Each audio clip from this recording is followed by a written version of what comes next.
I feel that I have to say this. I didn't finish this series. I watched a total of 9 episodes and had no urge or desire to watch anymore. The series doesn't do anything particularly great, nor is it absolute garbage. To me, it's just another harem series, just one with a lot of very illegal but very cute little girls. What can I say? The more illegal they are, the cuter they appear. Ryuo no Shikoto, or The Ryuo's Work Is Never Done, is a 12-episode anime series that aired in the winter 2018 season. It is adapted from the ongoing light novel series of the same name by Shiratori Shiro. Project Number 9 is the studio behind the adaptation, and it is directed by Yanagi Shinsuke, who is also responsible for the likes of And You Thought There's Never a Girl Online, Angel's 3-Piece, and Rokubu SS. By the way, all produced by Project Number 9. I wonder why this guy can't seem to get directing gigs anywhere else. The Ryuo's Work Is Never Done is about the 16-year-old... Wait, what's his name again? Oh right, Kuzuru Yaichi. At the age of 16, Yaichi has reached the pinnacle of the Shogi world. He has obtained the ryuo title, or the gold medal of the Shogi world. Well, that's how I view it as anyways. Let me think, what was I doing when I was 16? Contemplating whether I should do my homework now, or copy it from a friend during break the following day. Anyways, that's not all that important. What is that his life is a lot more impressive and eventful than mine was. His impressive and eventful life was made all that much more impressive and eventful with the arrival of the super cute, super young, and super illegal Hinatsuru Ai. Ai-chan is no average 9-year-old. You see, she's a master picklocker.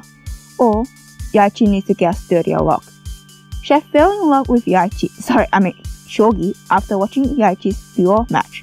She was mesmerized by the game and found it to be so exciting and intense that she packed her little red school bag and snuck away from home to become Yaichi's disciple. You go girl, do what you want to do. Who cares about your parents and whoever else that may care about you back home? Who needs them when you have Shogi? Why do I keep doing that?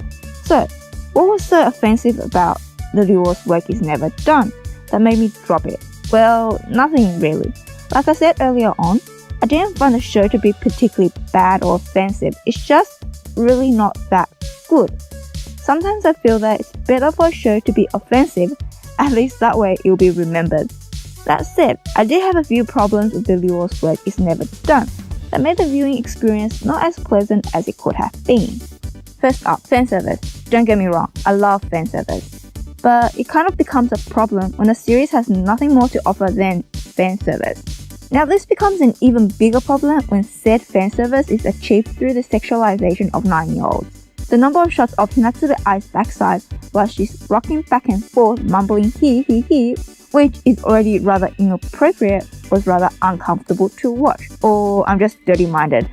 And of course, there are also plenty of shots of squirming thighs and sexy kneecaps. I personally feel that had the series just stuck with Moe and cut back on the sexual innuendos, it would have probably been received a little better. The next issue I had with The Ryuo's Work Is Never Done was that I felt that nothing really happened in the 9 episodes that I watched. Each episode would get some shogi, some slice of life moments, some misunderstanding, and a lot of flirting. This got boring real fast. It wouldn't have been so boring had these events in some way led to some character development, something this series doesn't seem to be too fond of. I tend to find episodic series to get overly repetitive. They do tend to follow a set pattern, which isn't a problem if you watch them on a weekly basis, but they get so boring when you binge them, like I did with The Ryuo's Work Is Never Done. This nothingness would be a little more enjoyable if you appreciate the comedy that this series has to offer, which I did. Well, for the first few episodes anyways. There were a few moments that got me giggling. For example, when Yaichi proposed to Yasajin Ai in episode 5. Because of this lovely scenario, I can't even say that there is no character development because the boy clearly upped his proposing game. Anyways, the whole situation was so bad and tacky that I couldn't help but laugh. I don't think they were aiming for it to be funny, but whatever. Anyways, the jokes got repetitive and boring. Again, probably not a problem if it was consumed on a weekly basis and not at a rate of 3 to 4 episodes per sitting. Another thing that bugged me in The Ryuo's Work Is Never Done was that I felt that there's just far too many characters for them to adequately flesh out. We get introduced to characters, get some information, and maybe, if we're lucky, there's a little backstory. But that's about it. I'm okay if they do this with the supporting characters, but the main characters also get the same treatment, which is rather disappointing. Yes, you didn't hear wrong, I did say main characters, meaning there's more than one of them. But rest assured, there's only one male lead, and that is a lovely Kuzuru Yachi. Yachi is your typical average-looking, average height, nothing really outstanding high school, chick magnet, but doesn't know that he's one high school student that happens to be a shogi master.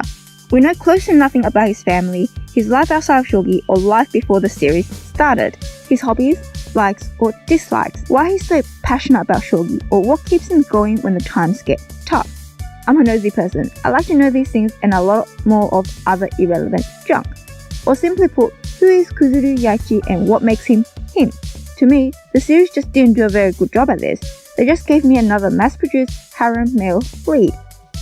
As for the girls, you're not going to find anything particularly new or fascinating about them either.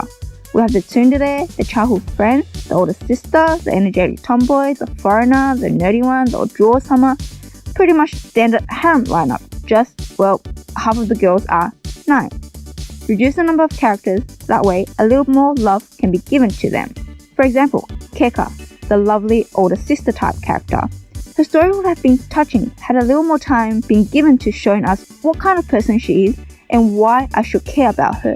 As a Keka that we know of is rather bland and two-dimensional, and it's a little hard to form any kind of connection with a cardboard cutout.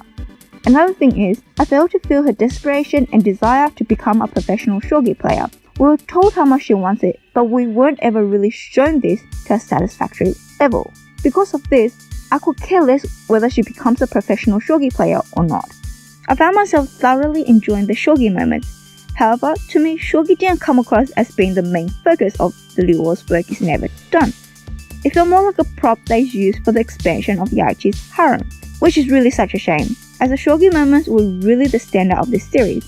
At least it was to me, as my two favorite moments in this series all involve shogi. The first is the showdown between Yachi and Kanabe Ayumu in episode 2. The game was portrayed in a way that was so fun and exciting. The game was depicted to us like a scene out of a fantasy story, the epic showdown between the righteous knight and the evil dragon king. And the second being the 3 games that Hinata Ai played during her entrance examination to her training group in episode 3. Probably the only time in the 9 episodes that I watched where I was rooting for the character to win the games. Not because I particularly care or like her, it's just her mum rubbed me the wrong way. I'm not too fond of characters that are disagreeable for the sake of being disagreeable, which her mum clearly is. Also, this was also the only time where I felt something was at stake. After watching a few more episodes, I kind of figured out nothing bad will happen to any of the characters and things will always work out for the better, because it's totally like this in real life. So realistic. You see the problem here? In 9 episodes, I only particularly enjoyed a few minutes in 2 of the episodes. There was just not enough shogi, and how some of the matches were played out was rather disappointing.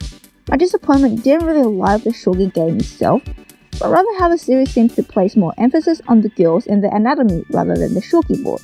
For example, games that involve Hinata Ai seems to have more focus on her ass and her he-he-he's rather than progression of the game in front of her. An easy fix to this would be to show us the moves that she's reading ahead on the board instead of showing us her ass. I fail to see what is so appealing about a 9-year-old brat's backside. But yeah, what do I know? Another thing is, there seems to be a lack of interest in shogi from our protagonist. Sure, he is very much involved in it, but I feel that he's more interested in the female league than the one he himself is part of. I mean, the few instances where Yachi is seen looking up shogi content, it's on what the female players are up to. Shouldn't he be a little more interested in his own league? Because of this, I was rather surprised and a little annoyed when the Mejin is brought up out of nowhere in the 6th episode. He's made to appear as Yachi's biggest and toughest opponent. However, nothing was ever said or shown about him in the previous 5 episodes.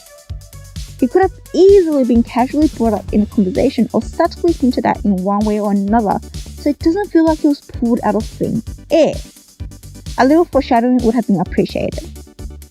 I also love how after we were made aware of his existence in episode 6, we learned that he's some kind of god in the shogi world in episode 7, only to once more disappear into oblivion after those 2 episodes. Overall, I thought that the Ryuo's work is never done is more interested in showing us the expansion of Yaichi's harem rather than his journey of being a professional shogi player and the struggles that one faces prior to becoming a pro and after becoming one. These things are brought up, but the way that they were executed felt rather dismissive. But then again, who is really watching this for the shogi?